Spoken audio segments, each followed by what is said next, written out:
Hey, everybody, Charles Dobbins, Multifamily Investing Academy, the multifamily attorney, and the co-founder of the Multifamily War Room. And I am so excited to have one of my childhood heroes on my next podcast. This is, for those of you that know, you see me with my library of authors on here, and I always have the big shifts ahead right up here in the top, and I will bring it down this time. But I have on my show today one of the authors of my most favorite book, Chris Porter. And listen, we're going to dig into it. You've seen me do webinars on this book and how powerful this book is and the stuff that's in this book. But I'm going to really get the first chance to hit Chris with some tough questions. And then Chris, and he doesn't know it, I really only have two questions for him. I only have two, but we're going to go through the whole podcast, and then I'm going to hit him with his two questions, and I'm dying to know what the answers are going to be to these two questions. So, Chris, welcome aboard, buddy, to the Multifamily Investing Academy podcast. And are you ready? I'm ready. Thanks. Thanks for your promotion of our book. We really appreciate it. Oh, yeah. No, listen, I love this book, and people hear me talking about it all the time. And as a multifamily investor, as a real estate investor, obviously that's what you guys do, is to help guys like us by looking at the demographic trends. And listen, we're going to get into it because I am a case study in some of your demographics. And so I've been through the ringer a couple of times, and to miss those trends is how many more times do I have to be beat upside the head before I finally catch on to geez, if I had only known then what I know now. Right. That's why your book is so incredibly powerful. So I'm gonna put it back up here so everybody can see it. And one of the things, and I'm sure you're going to point this out, but there are certain demographic trends that are predictable, and we all know that 1 year from now we're going to be a year older than we were today, right? But then there's those things that we can't predict as well. And, you get a black swan event like COVID popping up and totally throwing everything for a loop. And so in our book, we really wanted to set up some frameworks to help us think through some of those challenges. Like, how do we think about the things that will change these demographic shifts? And so giving our clients and readers of our book just a little bit more clarity on how to approach those conversations is where really the genesis of this book started. Okay, now you've already hit one of the two questions I'm going to be asking at the end of the conversation. That's the black swan event, but we'll get to that in a moment, okay? We'll get to that in a moment. But let's get started. First up, when you were a little boy and you came to your parents and said, I want to do this social demographic, I want to be a social demographer, or I want to look at these trends for a living, did they think you were crazy? Or when did you know this is what you wanted to do? And how did you get into this business? How does somebody get the training and learn how to do what you do? Yeah, this part of my role has really kind of been self-taught. I worked in journalism for a number of years. Started out first in financial consulting, then went to journalism school and got a master's in journalism. And I always enjoyed writing. I always enjoyed investigating and researching. And so that was kind of where I saw myself going. And I worked for a number of years for a housing market publication. And that's how I got to meet John Burns. He was a contributing columnist at the time for the magazine I was working for. We got to know each other, and then a few years later, I wound up joining his firm. And we do consulting for home builders, developers, apartment owners, single-family rental operators. And so I've been really involved in just helping our clients figure out how to make sense of housing market conditions and what it means for their business. And then, basically back in 2013, John and I had been talking about this for a while. And we said, we're finally going to pull the trigger on this sort of long gestating project we'd been talking about just really digging into census data and understanding what are those underlying demographic trends that are shaping the demand for every product in our country, whether it's toothpaste or it's a home. A home is the biggest purchase that most people are going to make in their lives. And housing is one of the biggest costs in people's budgets every month, right? And so we said, how can we tie some of that information about the demographics, some of which is easy to predict, and tie it into housing and really just do a better job and bring some real clarity to that conversation. So this isn't something that I came to my parents when I was a little boy and said, this is what I want to do. It's something that just as I evolved in my career in housing, it's made more and more sense. We've got to focus on this and really help our clients get a better understanding of how they can think about who's going to be demanding housing, where, how much. It's very logical, Okay. but there's a lot to it that takes just a lot of So kind of my crunching some impression, numbers too. my impression by what you just said is that, okay, John, Stanford, because obviously he couldn't get into Boston College. We understand that. And then he's like the CPA guy. And then you come along as the guy who knows how to put a sentence together or a string of sentences. And my gist is like, you wrote this book in such a way, it's a great read. It's a great read. It is like, you can sit there and just, instead of thinking you're sitting there looking at statistics and what have you, this is a narrative. It's almost like written in a fictional way, sort of, but when I walked away from it, I had to go pick it up and read it again because you just get so much out of it. And that was something we had to adapt to, really. I mean, we started out really kind of as a PowerPoint deck, and you can see that as you read through the book. You'll notice we have a lot of full color graphics in there that really look like PowerPoint slides. And so as we were kind of putting this together as a presentation, then we started writing the book around that presentation. And what we found was in our initial drafts, it did very much read like a textbook. There was a lot of numbers, and we were trying to not only provide sort of this qualitative information, but we want to have the quantitative to back it up. We believe in if you can measure something, then you can track it, you can perform against it.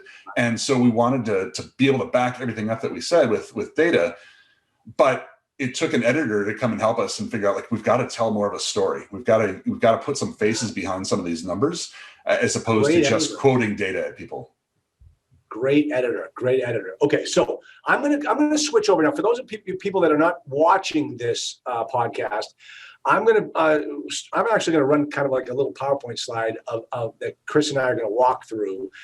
Some of the information that he has in here just hit me so hard, and I want to share that with everybody on the call. So let's see. I've never done this before, Chris. But I think this is so incredibly important. So let me get on here and make sure that we do this correctly. Okay, so give it a moment. It's going to catch right up. For those of you folks back here, this is the book. It's called Big Shifts Ahead. I highly recommend it. You've got to go. I have it on Audible. I downloaded the graphs, the PDF version from Audible. I own the book, and I actually just bought a whole bunch of the books from Chris, and he's going to sign them. Yes, sign them for everyone that's coming to our 3-day virtual event. Jillian and mine. The name of the book, Big Shifts Ahead. And by the way, I just got to share with you here. I put this in here, and the reason why I put this in because this book, another buddy of mine, The Perfect Investment, Multifamily. Okay. The only reason why I have this slide in here, Chris, is because I actually know John Burns' doppelganger. Okay, let me put that right up there. See, there it is, right there. That's pretty good. The two of them are absolute dead ringers with Paul Moore, of Wellspring Capital. So I thought I'd share that with you. Okay, now this next particular slide, and this is how the movie You Had Me at Hello, the Jerry Maguire movie. Oh, right. You had me at this slide. This made total sense to me, and I'll tell you why. What we're looking at here, folks, is basically all of the generations named, the naming convention of all the generations. And Chris, I think I'm a little older than you are. I'm a baby boomer, okay? And I was born in 1964. And a couple of places in your book, you say 64, 65 is a cutoff for the baby boomers. But to be a baby boomer, you had to be born in 1946 to 1964. And in your book, you state there's very little that somebody born in 1946 has in common with someone born in 1964. And I could not agree with you more. And here's why. My family owns a Medicare insurance agency. And so I was, helping out in the agency for a while back after my dad passed away. And we had people coming in who were born in 1946. And they're picking out their caskets, Chris.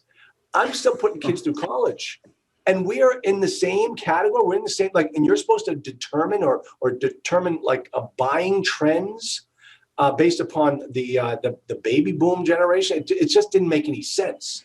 Yeah, when you think about those generation definitions, then it was really kind of based on the number of people born, in a given period of. That's really kind of the baby boomer generation. 1946 was sort of the kickoff By the time you got to 1964, births were trending down. And so, it was a convenient way for them to kind of capture it. But really, when you've got people born 18 years apart, 19 years apart from each other, there are some things they have in common, but they're a lot more different than they are alike.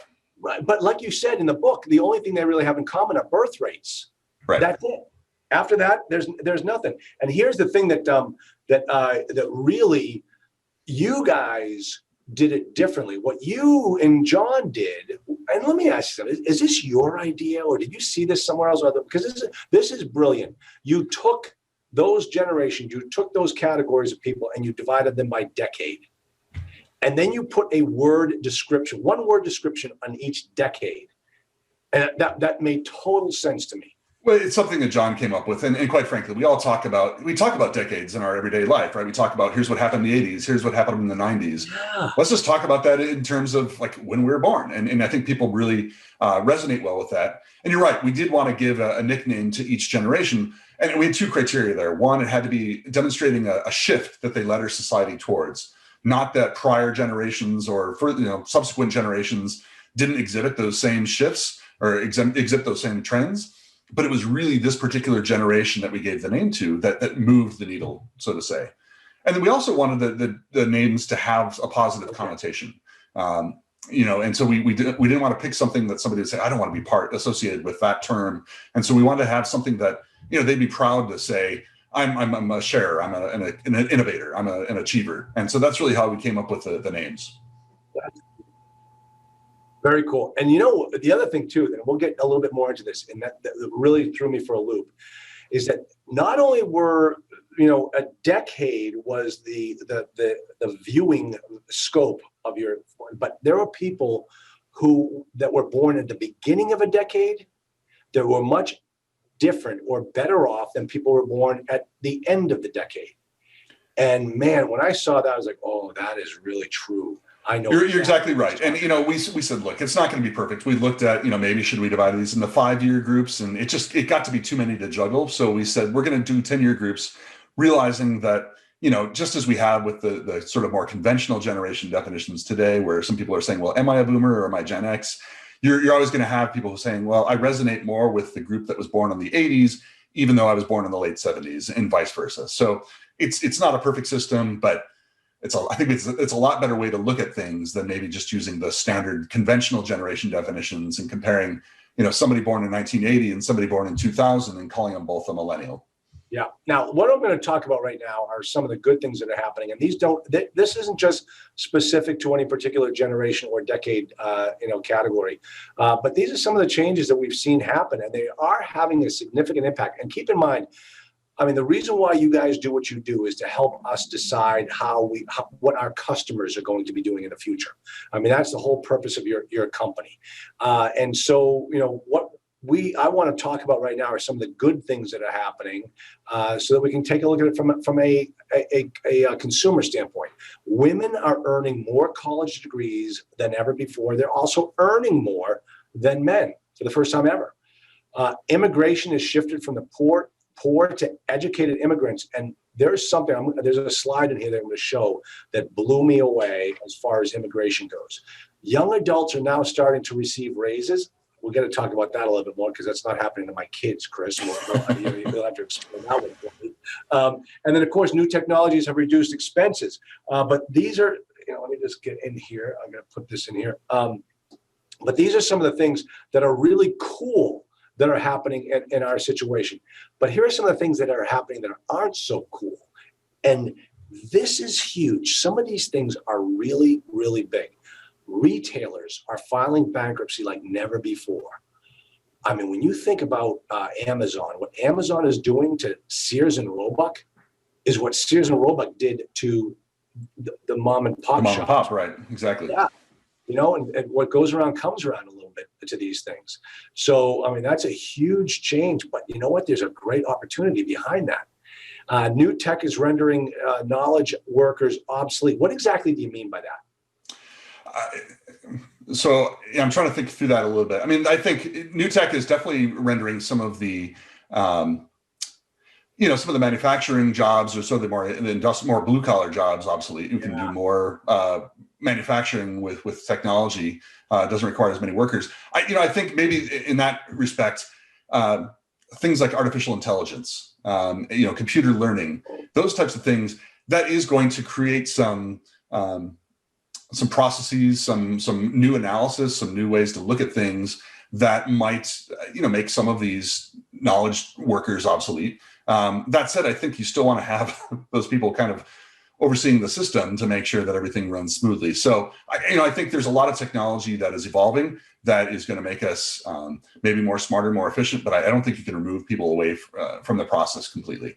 One of the things, I was in Charleston Airport the other day, and the first time I'd ever been in a situation where I walked up to a Burger King, and I was eating right. I was eating their good food, not their bad food. Okay. But I had the kiosk, and I had to type everything into the kiosk, and then like 5 minutes later, someone hands me my bag, and that was it. That's like a robot. They're considered a robot in Burger King. And when you listen to Joe Biden talk now about increasing the minimum wage to $15, and why this is like supposedly a good thing, you got to go back and you got to Google YouTube, go on YouTube and Google Milton Friedman minimum wage. And Okay. you'll like, oh my gosh, this is not a good thing. This is a form of charity, of corporate charity forced on by the government, because it's just not going to help these people out at all. And so there's a trade-off with the technology part of it too. And I'll just say, we've done some surveys of consumers and asked them, as you purchase your next home, how likely are you to use a realtor? And we definitely find that, with the older generations, they're going to go to a realtor all the time.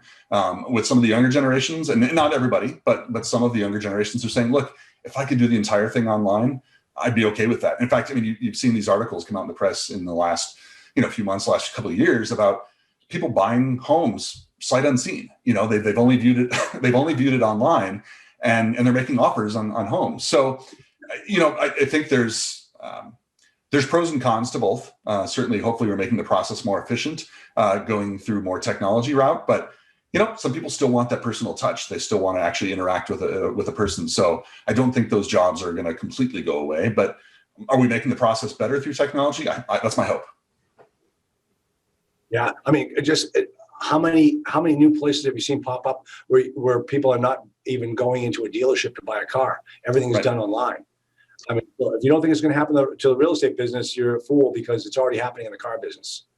Right. So absolutely. Another one that which really threw me for a loop was Mexican immigration turns negative, meaning that the Mexicans we can't talk, and we'll get to the end of this conversation and talk about what's going on now. But there was a point where the Mexican migration was negative. Mexicans were moving back to Mexico because it was. Mexico's a nice place to live, and their standard of living was high. I have a client that he owns a VA business, a virtual assistant business, and instead of where everybody thinks they're getting their VAs from the Philippines, he was hiring Mexicans to do the work in the same as time zone as where you were. And the thing is that they had no accents, because many of these Mexicans grew up in the United States. Okay. And they said, I'm not putting up with them. I'm going back to Mexico. And we saw more. I think at the time that we did some of that analysis, we were just looking at, the housing market was in shambles, and this is back in the late 2000s. A large percentage of immigrants were employed in the construction trades, and they said, look, the economy is better in Mexico than it is in the US right now. We're going to go back to Mexico. And so, I think we saw in the wake of the housing crash in the late 2000s, definitely saw in mid 2000s there, we saw some incredible declines in construction employment. And that was one of the factors, I think, in some of that immigration going back to Mexico. Interesting. And then also we're talking about student debt, and we're going to get more into student debt in a moment. But student debt is a huge issue. Fortunately, like I showed a picture of me with my 5 kids or 4 kids, and they're all laughing and having a grand old time. I said, you'd be happy too if you had me as a father, because they don't have to deal with student debt. But man, it is a killer for these kids, absolute killer for these kids. So, and here we are looking at one of your slides. This is probably one of the first slides we're looking at yours, where more Mexicans now leave America than ever. A huge shift. They're leaving. It's negative now. In the 90s, it was up to 4.9 million were coming in. and now it's a negative migration. Where are we now with this? So this slide is several years old. I mean, so we're almost 8 years Yep. behind on this one. I think it's definitely come back. The challenge has been certainly this last year. We've effectively shut off our borders, right? So, I mean, immigration, the Census Bureau fully expected that a third of the population growth over the next decade was going to be driven by immigration from other countries. And it just hasn't been the case. I mean, this last year, certainly we've basically not quite gone to zero, but considerably lower. So again, this is one of those reasons that we need to look at some of these frameworks that we established in the book to kind of, how do we think about these big events and how those impact all these demographic shifts. That's my second question to you. So you've already found out, uncovered my real purpose with the conversation. But we'll get to those things in a moment. But one of the things you did say, and which blew me away, and I'll say it now. Hopefully we'll get to it at the end. But one thing that I learned from this book that amazed me is that we're in trouble as a country from a debt standpoint, and the only way we're going to get out of this debt is we have to grow out of this debt. We have to just continue to grow our GDP and build our economy, and the only way that we can make that happen is with immigration. We have to bring more people into this country to get out of the problem that we've created for ourselves, and hopefully not recreate it. But that when I heard that, I was like, wow. That makes so much sense. I mean, our population growth is not turning negative, but it's growing at a slower rate than it has in decades. And built into that is some assumptions for immigration. And so, yeah, if we didn't have immigration, there's a chance we would see, population growth grow at just abysmally low rates. And so it's an important part of certainly the growth of our country for sure. And here we see the student debt in 11 years, it quintupled. Went up 5 times. This is huge. And it's higher now. Again, this is a stat from 2015. I'm happy to provide the listeners with some updated charts on these. But I would love it. Yeah. I mean, think about it. It's an investment that people are making, right, in their future. They think, well, the bachelor's degree is kind of the feels like the bare minimum now. And now it's kind of like the master's degree is the new bachelor's degree. So you have a lot of people investing in their education. The idea that this pays off in the long run with higher incomes or just more self-satisfaction. They feel better about where they're progressing. They're more learned, and the trade-off is, of course, you're paying for that in the short term, and the cost of college is only going up. And I just ran the math the other day with somebody about, I've got 3 little kids, and I'm thinking about their college, and it's a little scary. So I think something is probably going to have to disrupt education. At some point down the road, because I just don't think costs can keep going up like that. You know what I think it is? I think it's COVID. COVID's really going to put it. I mean, we don't need the bricks and mortar buildings anymore. Why are we paying for those big, beautiful, BAPS library and the quad and all those dorms? We don't need them anymore. I mean, unfortunately, you could say that, but at the same time, I think there's other parts that go along with that. It's becoming an adult. It's kind of moving out of your parents' home. It's having that experience of the college experience, and I don't want to take that away from anybody. But I do think you're right. I think things are going to be redefined as a result of COVID, and education is probably one of them for sure. Well, Chris, I don't have to send my kid to college and move him out of the house. I mean, I'm a different parent than you. That's the thing.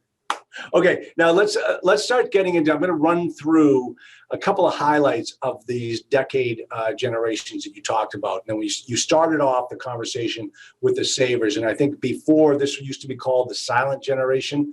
So now you're calling them the savers. Understanding the experience and actions of the savers provides great context for forecasting the future actions of younger generations.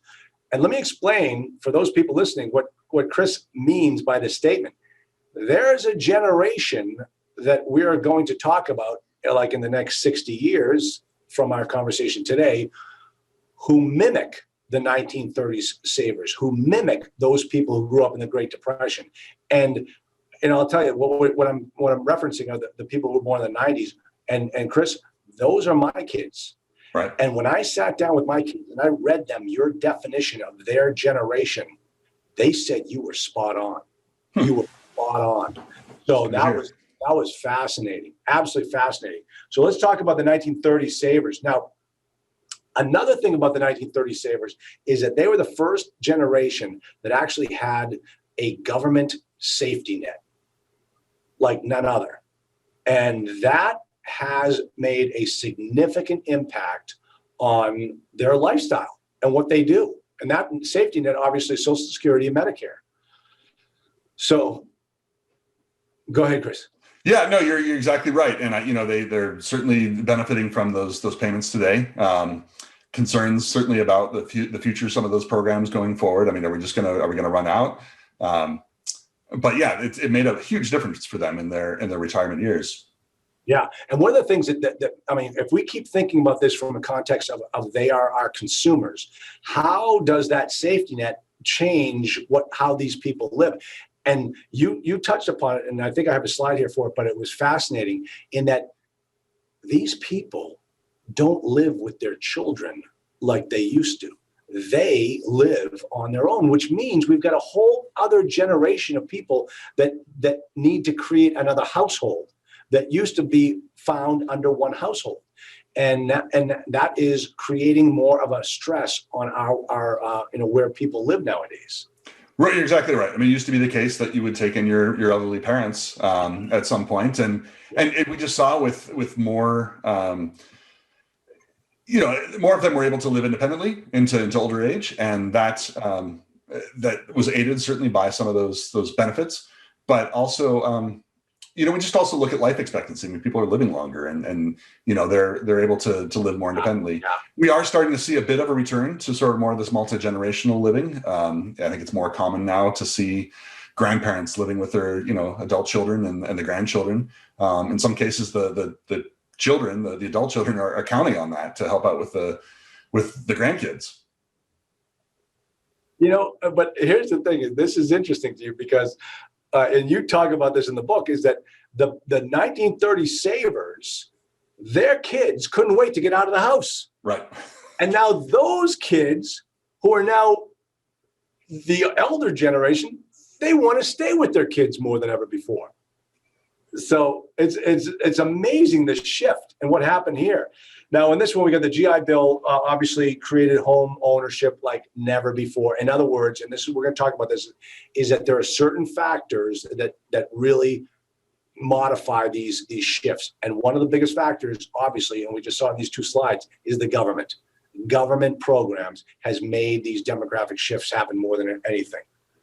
Yeah, and you're exactly right. And so we talk about in our book the four big influencers, and we'll probably get to this at some point in our conversation. But government is a big influencer on demographic shifts. And so whether it's government setting policy or making a GI Bill type mortgage loans available to returning veterans, it's definitely changed the homeownership game. And now it's we used to be sub 50%, and now we're talking about homeownership rates in the 60s. Just kind of change the conversation. Let me ask you this, and I'm gonna call you on your opinion, and you just tell me, how do you feel about that? How do you feel about some of these government programs and how they have had such an impact on our society, one way or the other? Well, I mean, I think right or answer. Right or wrong answer. I mean, there's pros and cons, and I hopefully there's a good system of checks and balances to keep things in alignment, and I think we've seen some of that in the wake of some of the crazy lending that was going on in the mid 2000s. We've got some more checks and balances in place to help with that. The pendulum is gonna swing both ways, right? So sometimes we're gonna overcorrect, and then we'll overcorrect the other way. I'll tell you something. You said some of the crazy government lending programs that happened, and you cited the 1990s and 2000, which definitely had a massive negative impact. But the way I look at it also is, I mean, and one of my next authors that I'm going to have, on my new feature of my podcast, the Authors Circle, of which you are the first one here, Chris, is this book right here. If you're familiar, The Color of Law, and it is it talks about what's called de jure segregation, meaning segregation by law. And it was really created by those GI Bill loans, where they gave them to the white veterans, but the black veterans didn't get the same. They got the same benefits, but they couldn't buy in the same neighborhoods because of the government programs and how the restrictions that they put on it. And so, I am no fan of the government. And, when I hear them starting to do those types of social engineering using that type of legislation, it just bothers the heck out of me. So I, and then, you cite the 1990s, and 2000s. Yeah, I blame the government for all that stuff. If they just left us alone to our own devices, wouldn't have been as drastic. So that's my 2 cents, but I'm right. That's the way I look at it. So, all right, let's talk about the 1940s achievers. This is something that you have on here. Go ahead. No, I was just going to say, this is the group that really kicked off the baby boom. The first half of that generation, born in the early 40s, was pre-boom, and then it was those late 40s population that really started it off. I think everybody thinks about them as kicking off the boom and maybe thinks of them as embodying the boom, but really, the most births weren't until like the late 50s, but this was the generation that really kicked it off. Yeah. And then, like you say here, back when they were 55 to 64, that's when they started earning the most, as opposed to the 1950s. It was when they were 45 to 54. That's when they started earning the most. So, it's interesting how the generations change and when they started to make all their money. Let me just grab, and here it is right here. The 1950s innovators earned the most during the 45 to 54 years. So they were enjoying wealth earlier than the previous generation. And for some of them, it was, more of them going to college. And so they were delaying some of that earning power until, maybe a few years later. So we just have to kind of look at this over time and see how it changes. But yeah, I think the 45 to 54 is kind of in those peak earning years now. Just to put it in context here, just put it into context so everybody can understand what we're talking about. These people, the 50s innovators, and I don't want to find out why you call them the innovators, but the people in the 1950s, that's the Vietnam era. Those are the Clintons. Those were the people who were going to graduate school, now more than ever before. So that could explain their higher earning abilities. But why do you call them the innovators? Yeah, so I think, just to clarify, I think the Clintons were in the 40s, but the innovators. Think about like Steve Jobs. Think about Bill Gates. These guys who grew up fascinated by technology. They fascinated by the space race as kids, and they look to really kind of technology and innovation as a way to make our lives more productive and more efficient. And so you think of all the companies that were created by people born in the 50s. Some of those are very well-known companies today and are known for their innovation and have stood, many of them stood the test of time, have adapted and evolved over time, but are still around today. In fact, we saw more entrepreneurship amongst the 1950s innovators than any subsequent generation. Even the 80s and 90s generations, right. With the tech businesses. Right, the Clintons were the 40s. I picture them being like they were in the 20s and the early 70s, but yeah, whatever. Anyway, you're right. But look at the 1950s innovators. These folks have the money now. They've done very well. They have, and but there's also kind of this two parts of the story. There's the people who have done very well for themselves, and there's the people that have struggled as well. And so we kind of talk about the two different paths. I don't know if you want to say the haves and the have-nots, but certainly there are going to be those who are going to struggle in retirement, and those who will be very well off in the retirement. Okay, now one of the things, and this is something we mentioned before, the people in the 1950s innovators, this is the generation, and correct me if I'm wrong, this is the generation that tried to move out of their parents' house as quickly as they possibly could. They got married sooner. They created households sooner than ever before. And the generation that they created, they're all trying to stay together. They love hanging around with their kids. They want to, see their grandchildren. They want to, all that type of stuff like never before. You're exactly right. And yeah, it's really interesting dynamic there. Just very, what we've seen is some close relationships between the 50s innovators and their 80s and 90s kids.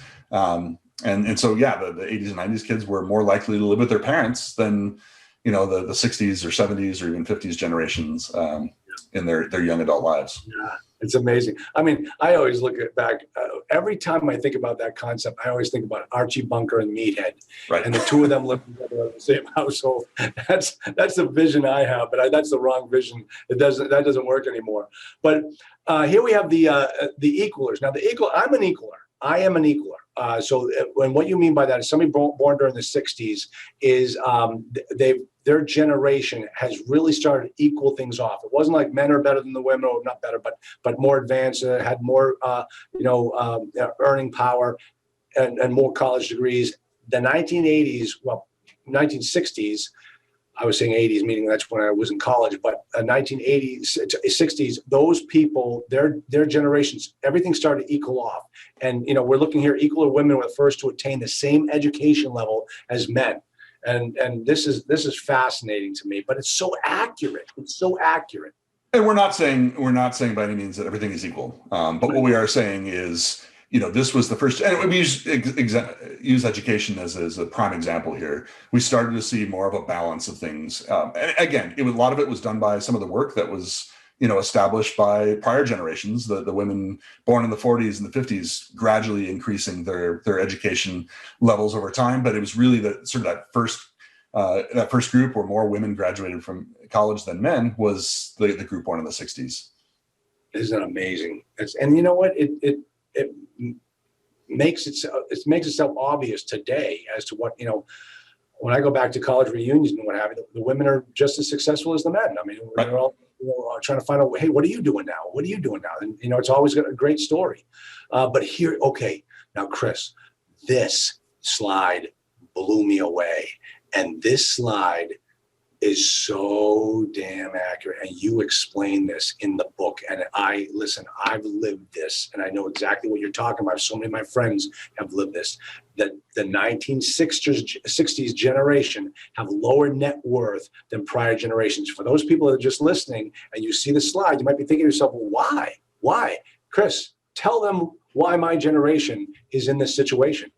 Well, so there's a couple things going on here. One, so the slide that you're showing is from 2013 data. So we've got more up to date information. We're still feeling it, man.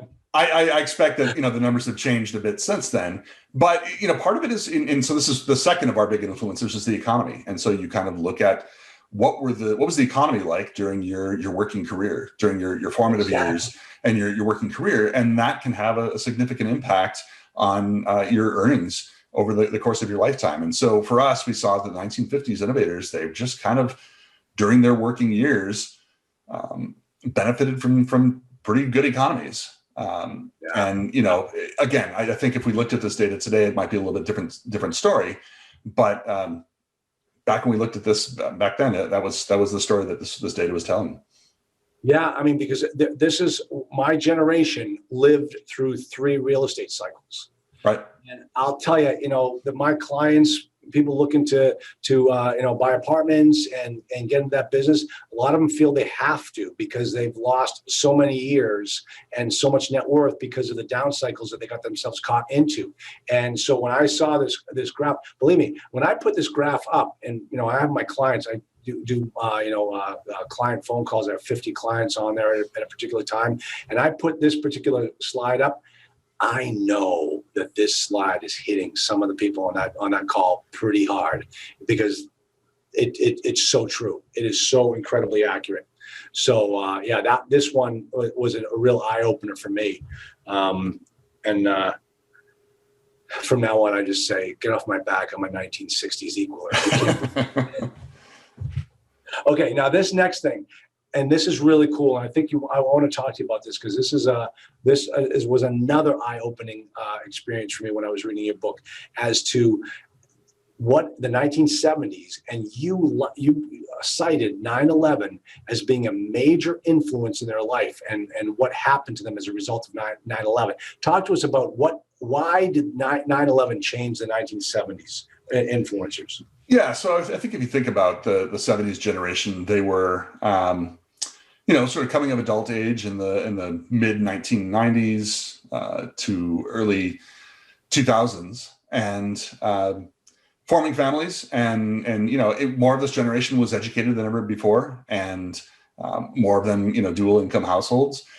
And what I think what happened, and this is kind of one of the theories that John had posed in the book, kind of 9/11 made us sort of reevaluate our priorities. And for this generation who was in those early household forming years and maybe even starting to form families at that point, kind of really made them think about like, what are the things that are truly important to me? And so we did see a little bit of a shift towards more balance in their lives.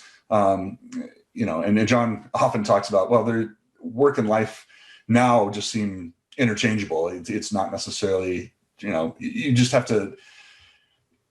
This generation was trying to find more of that balance. They kind of saw what their parents went through, their 40s and 50s born workaholic parents. And they said, that generation had more divorces than any prior generation and any generation since. And, often their kids, these kids born in the 70s who were the children of those born in the 40s and 50s, they came home to an empty house and they turned on the TV and played video games, ate, frozen dinners, and they just said, I want something a little bit different for my own family.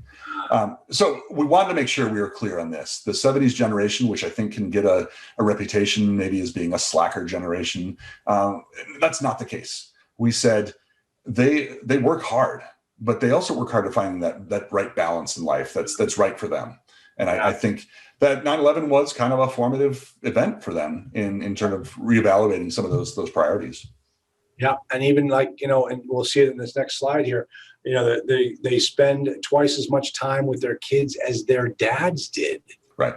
And I think that speaks to what you just said. That the workaholic generation, the one that caused more divorces and what have you. And my generation. One of the movies that was important was Wall Street.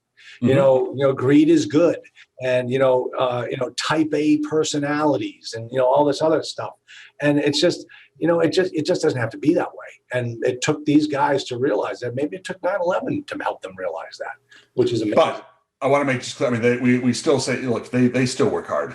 They are not the slackers that maybe popular culture kind of has made them out to be. It's redefining what that balance looks like. Oh, I agree with you.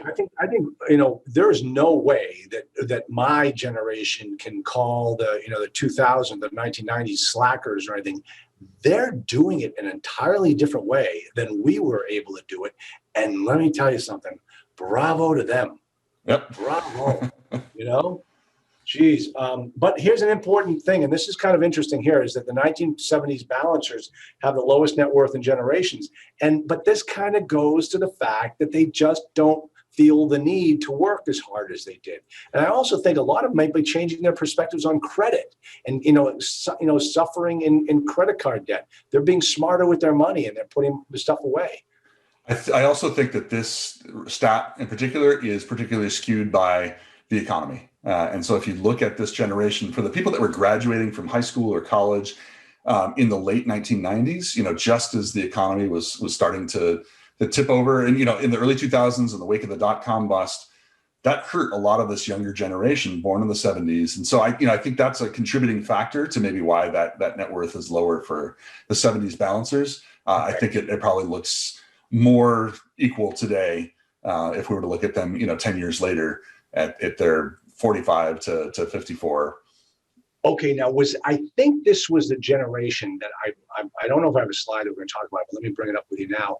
Is I think this was the generation that you cited as the people that were at the early part of the generation ended up being better off than the people in the later part of the generation. You're right. So the people born in the early 70s, graduated high school or college into a great, a growing economy. And it was that group that was born in the late 1990s that just had a more challenging time in the wake of like the dot-com bust and then sort of the stock market correction there. So you're exactly right. And that was one of the reasons we toyed with the idea of doing sort of 5-year increments instead of 10-year increments. But ultimately it was more challenging to make sense and bring clarity to that conversation. Yeah, because that one, when I thought about that, like, wow, that's right. And that was, sometimes all it takes is like even a 5-year window and you can miss it by a mile, and that's amazing. Now let's talk about the 1980s shares.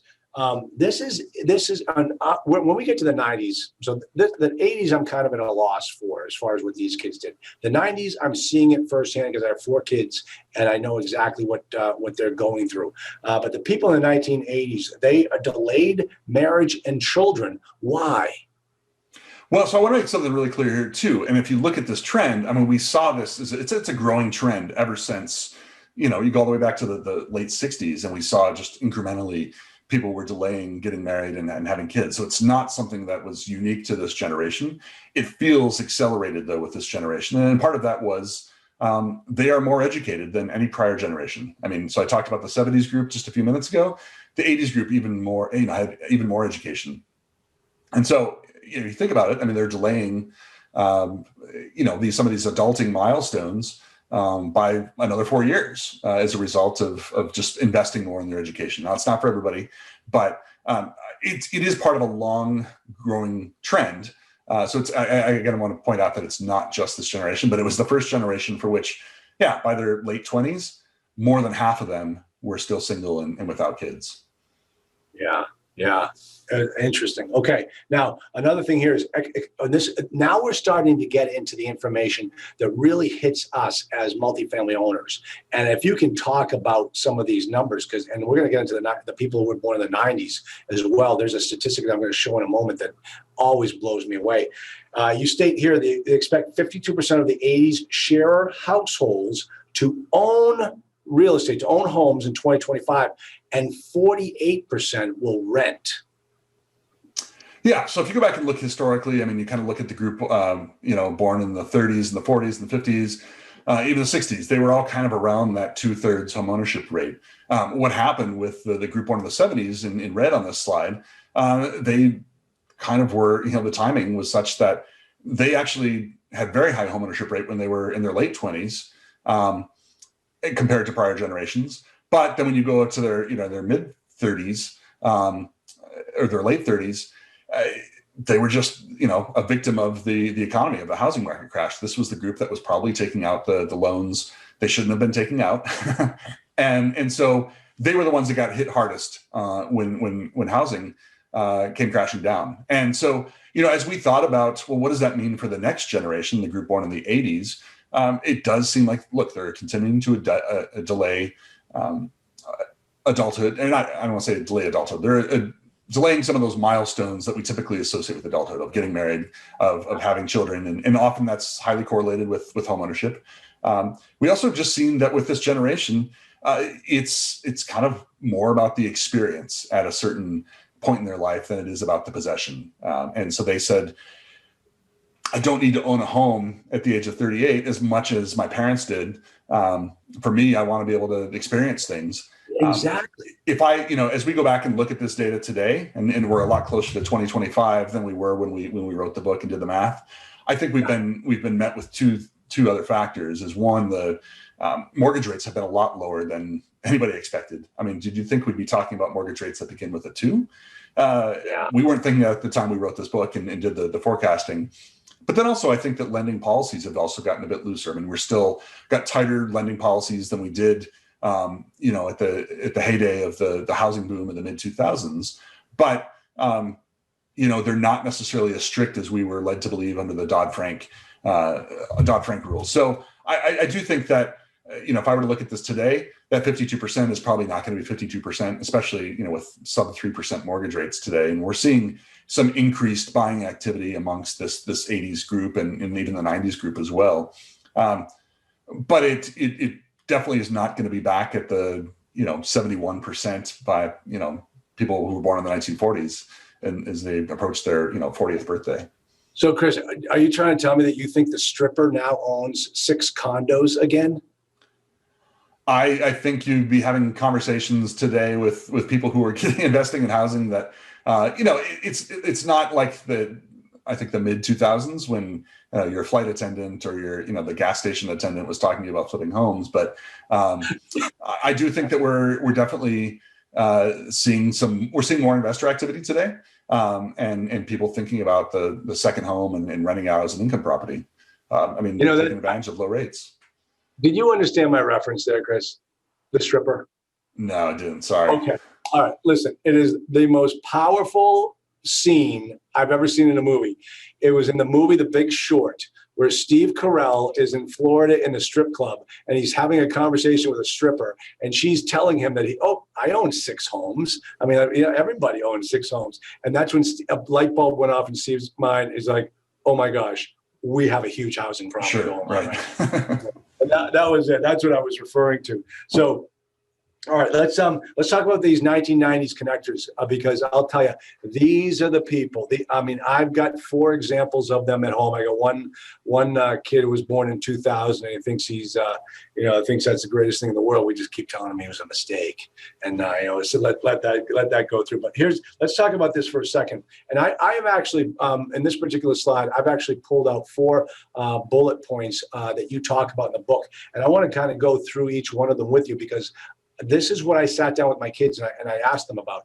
Connectors faced tough social and economic challenges growing up. They watched their parents struggle with the Great Recession in late 2000s. Steve, Chris, I'm telling you right now, that was me. Mm-hmm. I mean, I owned a bunch of apartments back in 2008, 2009. I lost some of them. I kept some of them. We went through some very challenging periods. I asked this of my kids. They said, oh, yeah, we watched that happen. Had an impact on them. And do you think that made them more cautious? I mean, as a result, are they less likely to invest in apartments because of what they saw you go through?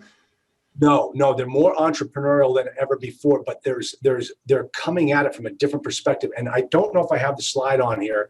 I think I might have taken it off for sake of brevity here in this conversation. But one thing is that they don't use credit. They right. don't have credit cards. They have cash. They save their money. And that goes back to your comment earlier about the 1930s savers, is that my kids in the 1990s act more like the 1930s savers. They're much smarter about money than I was at their age. And a lot of it has to do with what they saw during the late 2000s.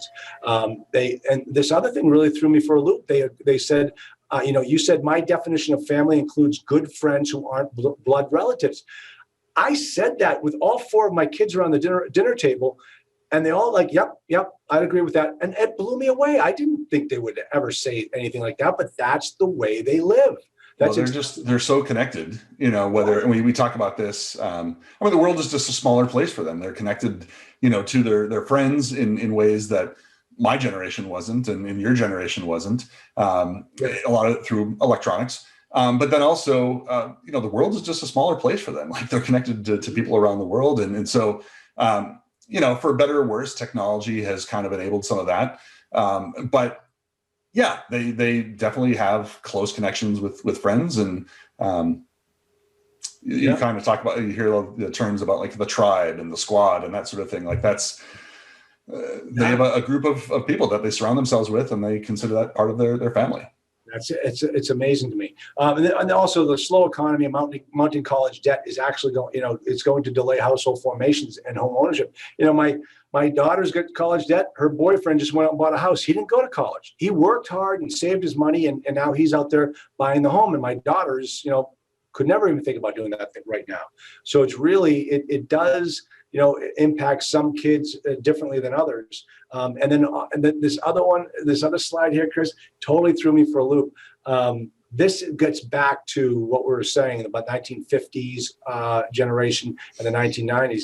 They will increasingly live with parents or other relatives later in life, but sometimes that's not always, a bad thing. In the past, they looked at it as a bad thing, and now it's just not. It's just, it's like, here it is. And Chris, you're located, where are you located? I'm in Southern California. Okay.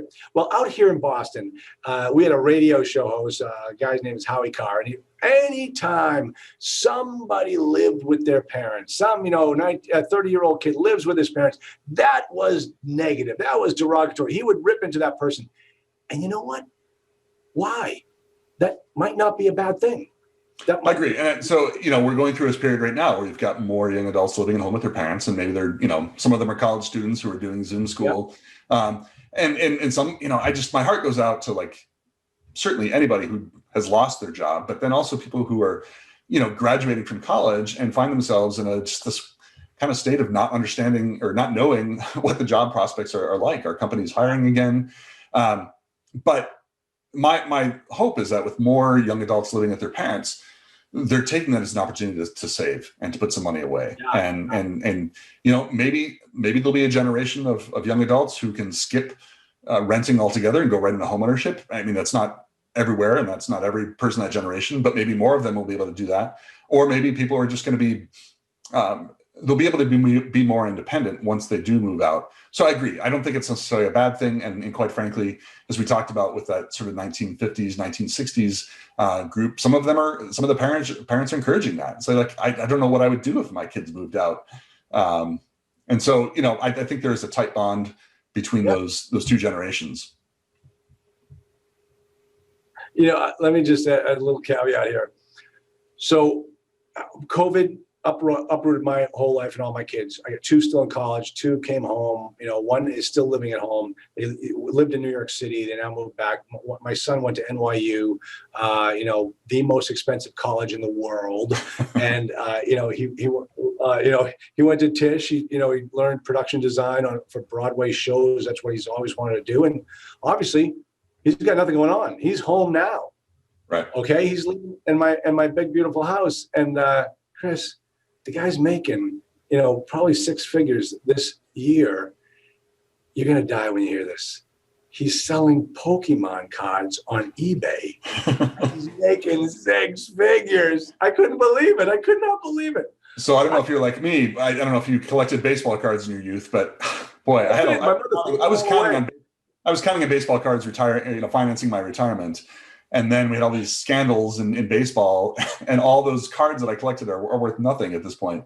Oh, you're kidding. And now Pokemon. Yeah, exactly. But hey, God bless them. Now, this is one particular slide that this one is for all multifamily investors. I'd like you to really give some color to this one because it's saying that those people, my kids' generation, 73% of them are going to rent. Now, like you said, 2013 analysis, but where are we today with this particular number? I do think it's back up a bit.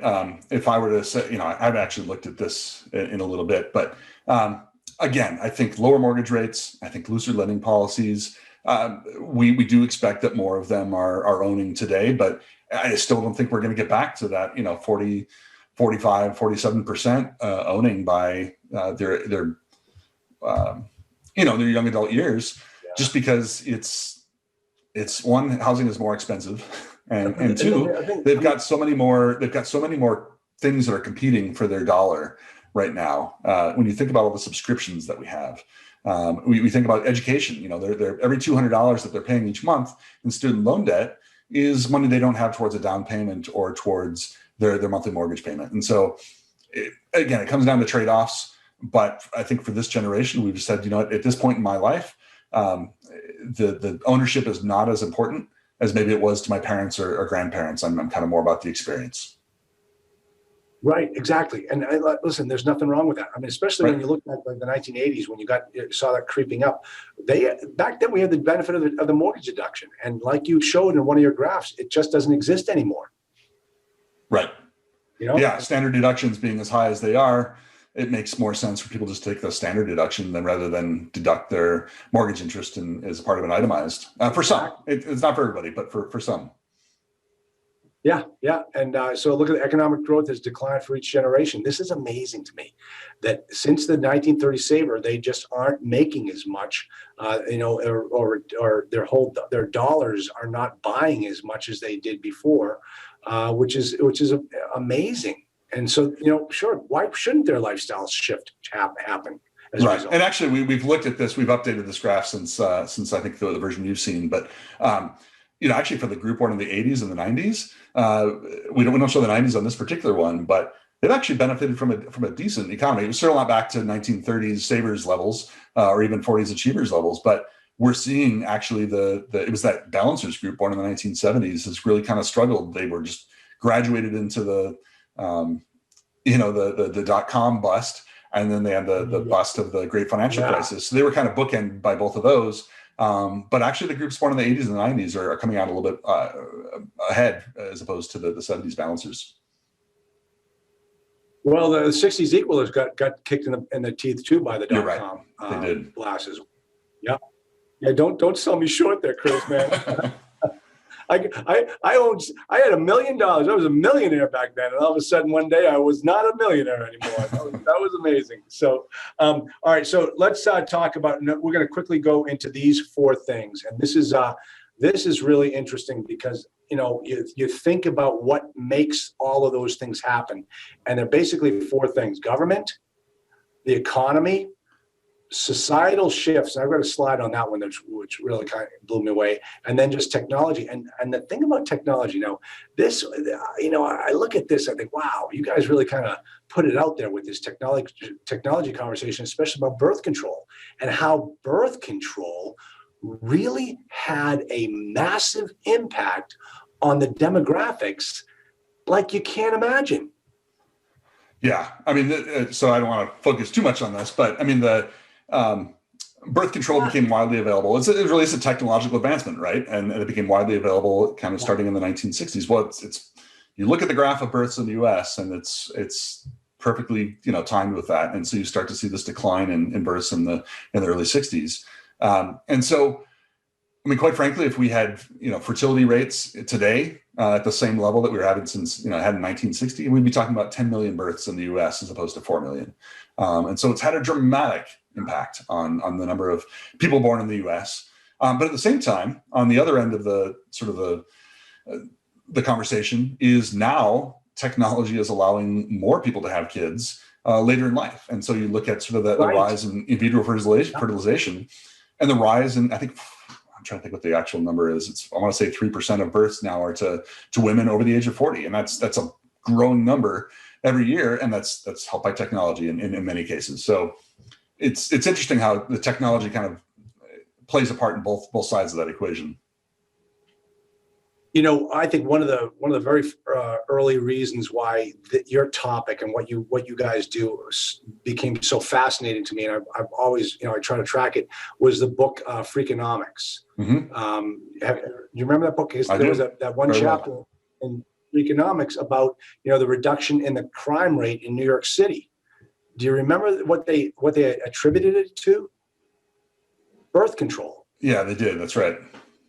Yeah.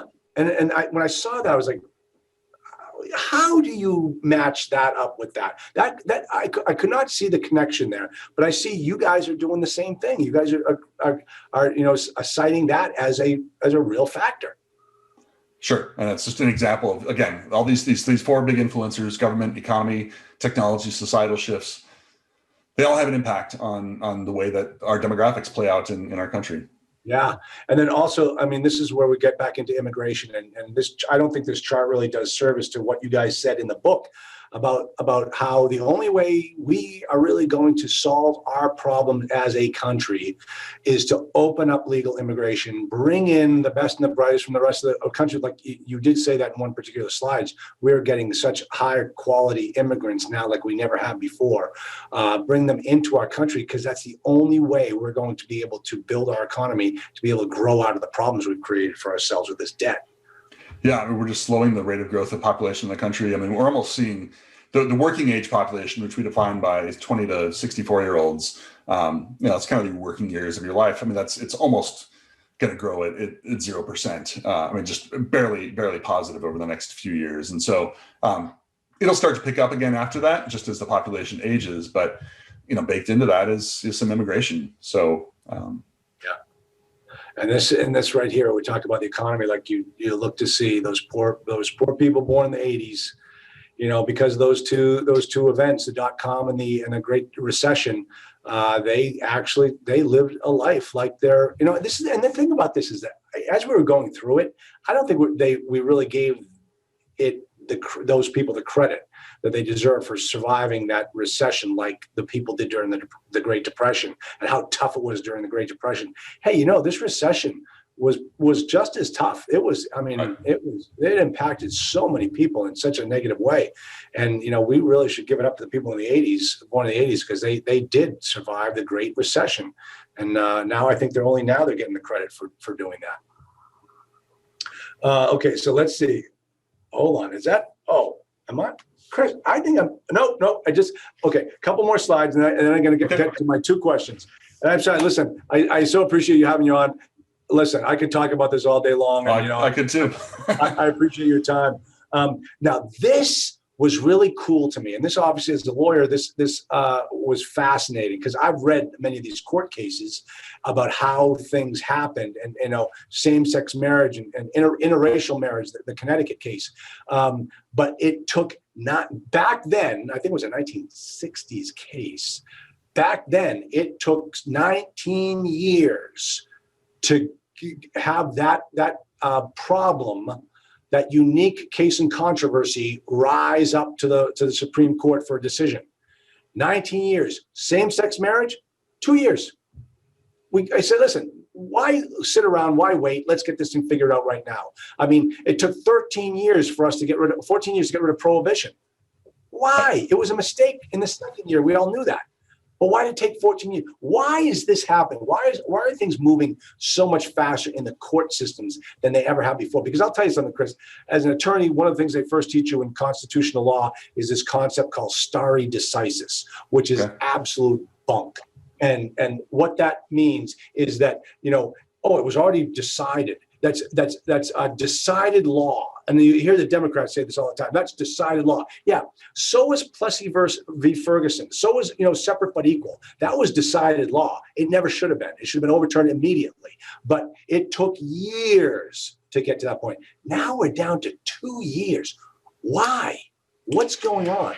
Well, so, I guess the way we kind of labeled this was, the measure from the year that one state took action until the federal action took place. And so I don't mean to say that, things like abortion has only been an issue for 6 years or same-sex marriage has only been an issue for 2 years. I mean, these are long-standing discussions that the country has been having. Yeah. But if you look at the measurement here, I mean, things do seem to be moving more quickly in terms of taking action on those.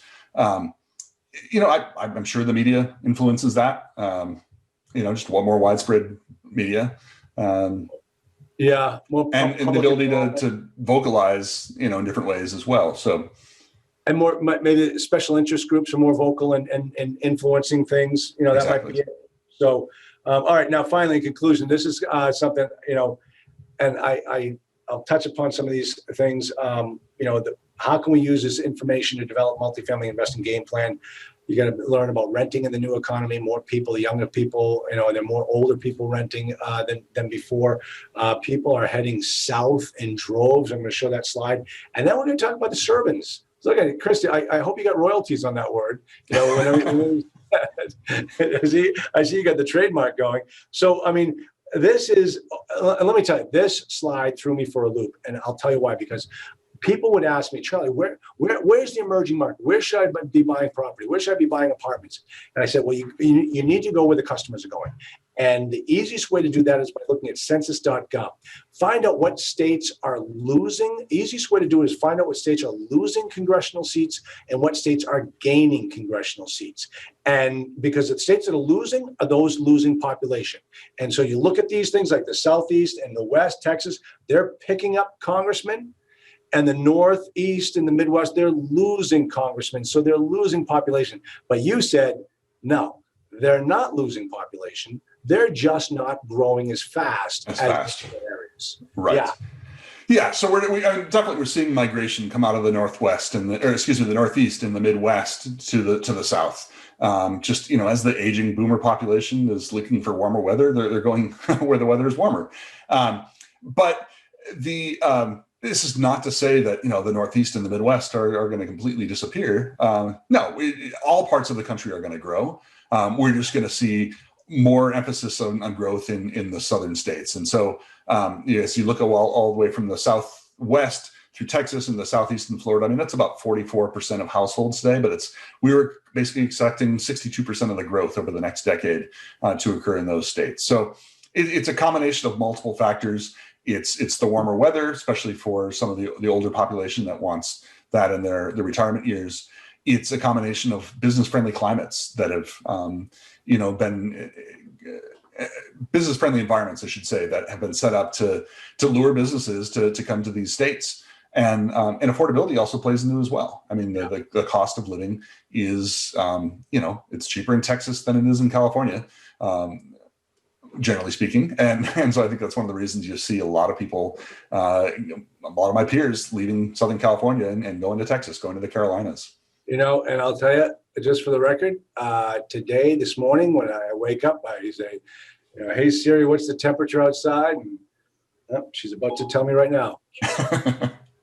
Right now, it's 27 degrees outside. But this morning, when I asked her what the wind chill factor was, she said -9 degrees. Okay. So, yeah. Why am I here? I don't know. But Texas, you've got growing faster than any other state. The climate, business, moving down there, migration into it from other parts of the world. The economy is doing well in Texas. So, and then they've got such great, some of the biggest cities in the country are in Texas. It's amazing.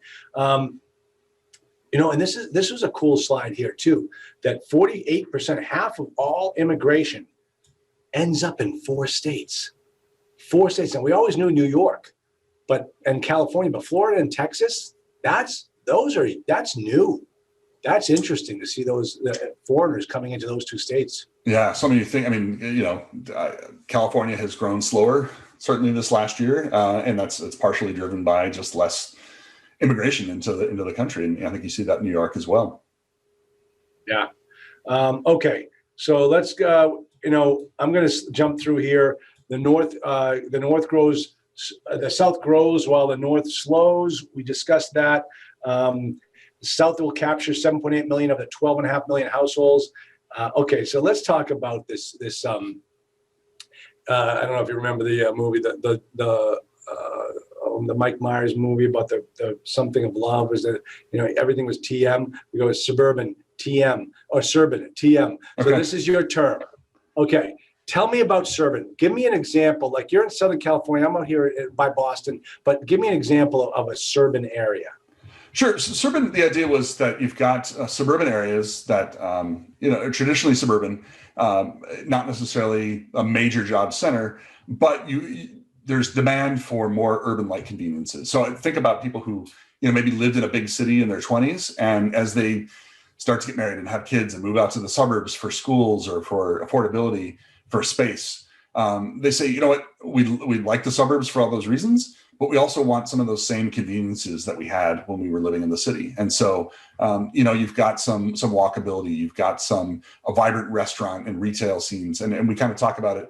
You can work, live, and play all in the same place in the suburbs, and maybe you don't even need a car during the week because you can walk between all those places, but you might want a car on the weekends if you want to get out of town. And so the idea being that it's a traditionally suburban environment, just with a mini downtown that serves as sort of that hub for those things that people really enjoy about cities.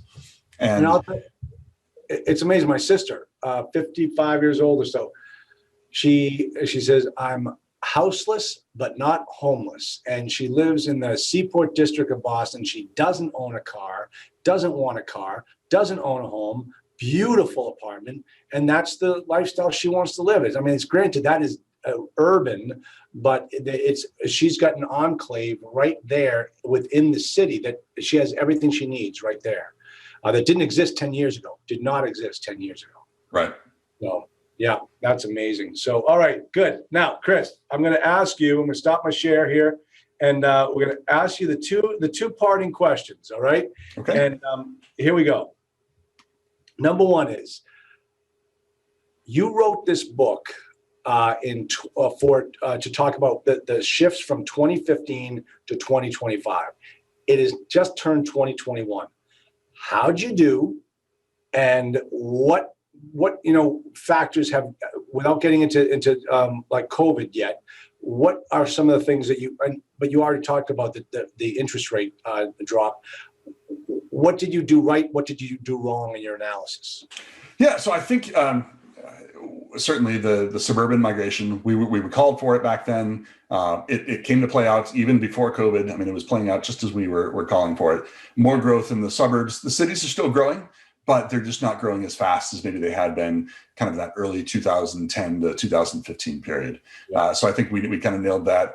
I think a lot of the other trends about just women in the workforce and the retirees, massive growth in retirees.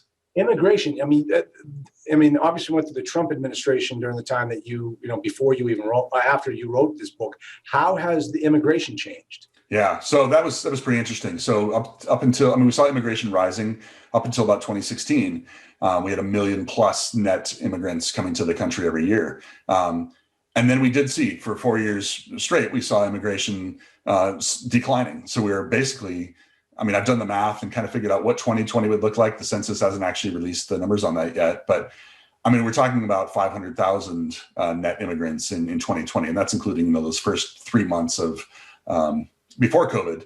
And so, immigration has certainly come down a lot, and part of that may be reversed by the result of a new administration. But I also do have to wonder too, is just kind of we emerge from this, how quickly are we going to open up our borders again? And how quickly are people going to want to come to the U.S. Or just to stay where they are in their home country? So that's kind of the wild card for me right now, is trying to figure out what immigration looks like going forward. I think there's definitely, the U.S. is still widely seen as one of the most the best places to live in the world, and people still desire to come here. It's just going to be, I think part of it is due to policy, and part of it is just going to be due to perception of how attractive does the U.S. look. Well, because I think I agree with you. I think that's going to be a really tough number for you to crunch, because there are going to be, the way this world is becoming more global, people are like, why leave? I'll stay here and I'll make the money. Like my VA in the Philippines, she does very well. And she would not do as well if she came here to the U.S. So, Sure. She's better off just staying where she is and enjoying, and that's the way, that's a beautiful thing about this economy and what the technology and what technology can do now. Okay. Last question. COVID. Did you see that one coming, Mr. Forecaster? Did you? Come on. That was not in our viewfinder at the time when we wrote the book. It was in Bill Gates', according to all the conspiracy theorists. So, but what I will say is we set up the frameworks in the book to just for a time as this. Now, we didn't think that we'd have all 4 of those big influencers playing at once, where you've got government policy, you've got an economy that gets disrupted, you've got technology literally changing the way that we're doing business. Yep. We're doing Zoom calls every day instead of in-person meetings. Exactly.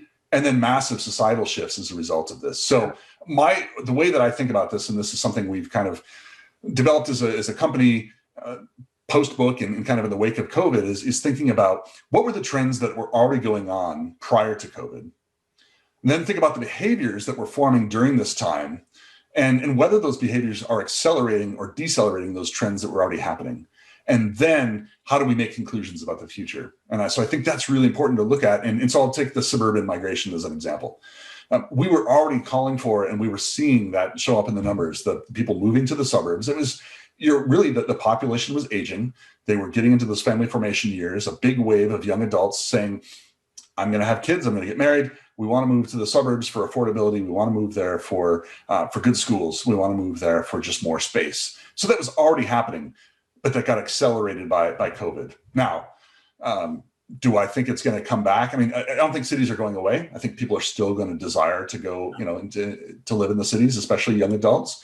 And so I think we'll see that swing back a bit once we get, more people vaccinated, and once people think things have returned to a little bit more normal.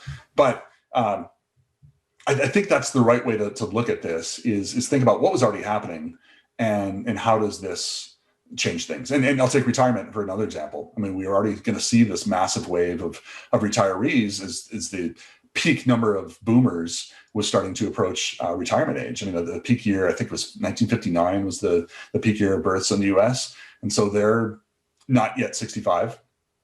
And so there were already, we were expecting to see a big wave of retirements.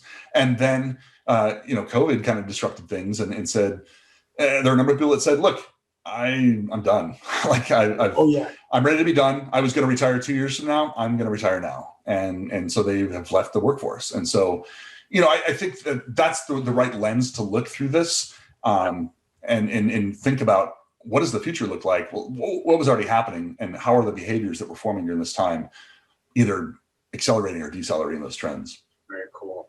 All right. So what's next? I mean, come on. You pretty much just told me that this book, is halfway through. When's the next version coming out? When can I buy it? I want an advanced copy of it. Let me check your punctuation before you get. We're constantly revising our estimates and forecasts, coming with better analysis, and whether it's demographic or more housing related, always trying to tie it back to housing, because that's what our customers and our clients who are subscribing to our services and hiring us to do consulting assignments are hiring us to do. So it's all weaved into our research. You can find more information at our website. We've got a newsletter that comes out once a week, actually maybe twice a week, that's got some just really great information that ties in a lot of this demographic information, but no immediate plans to publish a second edition just yet. No? Okay, and I want you to tell it, because I actually don't, let me see if I can be able to pull this up, because, hold on, I'm going to do this right now. Let me go. No, I already shut down from there. It's so every Friday, you share 2 forward-thinking investment ideas on your. So you should go on and sign up and get an email for The Light. Right. Opportunities to get. That's one way that you can connect with you. John Burns Real Estate Consulting his team has the ability to perform market feasibilities, including demand evaluations in the multifamily markets, and then New Home Insights podcast. Monthly takes on what's happening in the housing market today and what might be happening tomorrow. So you guys are giving it all out there anyway. You don't need the book to do it, but this is fantastic. It's what I love. It's a great read. It is a fantastic book. I so enjoy talking about it. You guys have, I love this topic more. I'm coming to work for you when I retire. When I retire, it's one of those topics that you can have a conversation with anybody. And I find myself sitting around the dinner table with my wife's grandparents, who I don't know if they've read the book or not, but we can have these conversations about the differences in the generations and just the societal shifts that you've seen over time and how technology has changed things. And it's just a conversation you can have with anybody. And it's just, some of it's just common sense. Like, yep. And let me tell you, some of it. When I said those things about the 1990s kids to my kids, they were like, "Wow, Dad, you really understand us now." Chris Porter does. I just read what he tells me. So, Chris, thanks so much for being on the show. It's so good to have you. I really appreciate it. I love your book. And we are actually doing our virtual event. It's called Shifts Online. Or shiftshappen.online. Okay. And it's a kind of an homage to your book, because we see all these trends coming up in multifamily. We see some really cool trends happening in multifamily. We want to get ahead of them so that we don't make the same mistakes as the 1960s equalers ever again. Sure. Well, thanks, Charles. Thanks, man. Good talking to you, and I'll talk to you soon. All right.